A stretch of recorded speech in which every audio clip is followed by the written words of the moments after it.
আসসালামু আলাইকুম। আমরা আজকে আমাদের রূপালী আপার কাছে এসেছি। তো রূপালী আপা আমাদের কিন্তু একদম জিরো থেকে শুরু করেছিল। রূপালী আপা কি একটু জোরে কথা বলবেন? কেচি ধরতে পারতেন এক সময়? না, কেচিও ধরতে পারতেন না? আচ্ছা, রূপালী আপা কেচিও ধরতে পারতো না, কাটতেও পারতো না, কাটিং করতে পারতেন? জি না, একদম শূন্য ছিলেন নাকি? একবারে শূন্য ছিলাম, জিরো একবারে জিরো ছিলাম। জিরো ছিলেন। আচ্ছা, রূপালী আপা আমাদের কাছ থেকে যখন প্রশিক্ষণ নিল, নেওয়ার পরে উনি আমাদের প্রশিক্ষণে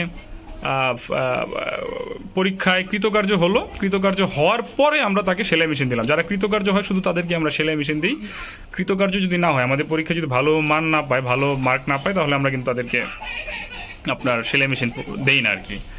তো রূপালী আপা কি অবস্থা এখন সেলাই মেশিন পাওয়ার পরে? রহমতে সেলাই মেশিন পাওয়ার পর অনেক আমার জন্য উপকার হইতেছে। সেলাই কাজ করতেছি, ওটি দিয়ে কিছু করতে পারতেছি ঘরের ভিতরে, আমার অনেক উপকার হচ্ছে। কি উপকার মানে কিরকম কাজ পাচ্ছেন? হ্যাঁ, ইনশাল্লাহ কাজ পাচ্ছি। কিরকম মানে আয় রোজগার কেমন হইলো? এই যে এবারে ঈদে 3000 টাকা কাজ করছি। এবার আমার মেয়ের আমার মানে মজুরি ছাড়াই জামা কাপড় বানাই করতে পারতেছি, যখন যা পারি সেলাই করতেছি। এখনো অর্ডারি কাজ আছে ঘরে, কিন্তু আমি অসুস্থ, এখন একটু সেলাই কম করতেছি। তার মানে কাজ আছে? হ্যাঁ, এখনো কাজ আছে, কাজ পাওয়া যাচ্ছে? হ্যাঁ কাজ পাওয়া তাহলে এই পরিবর্তনটা দেখেন, 3000 টাকার কাজ করছে, সাথে আবার নিজের বানাইছে। আমার মেয়ের আমার আবার আমার ননদের বানাই দিছি ফ্রি, আমার জালের বানাই দিছি ফ্রি, এখন আবার আমার শাশুড়ি দিছে বানাইতে, ওই বানাবো। বাপ রে বাপ! তো কি কি কি কি কি কি পারেন তৈরি করতে? পুরা ফুল থ্রি পিস বাড়ি, এরপরে এখন ইনশাআল্লাহ ছোট বাচ্চা হইতে সবার থ্রি পিস জামা বাহ! বানাতে পারি। দারুন দারুন। আর এই যে টাকাটা দিয়ে কি করলেন পরে, যে ইনকামটা হইলো? এই টাকাটা দিয়ে মানে অতি ফার্স্টে আমার হাজবেন্ডের মার্কেট করে দিছি। বাবা রে বাবা! আচ্ছা, তারপর মাশাআল্লাহ।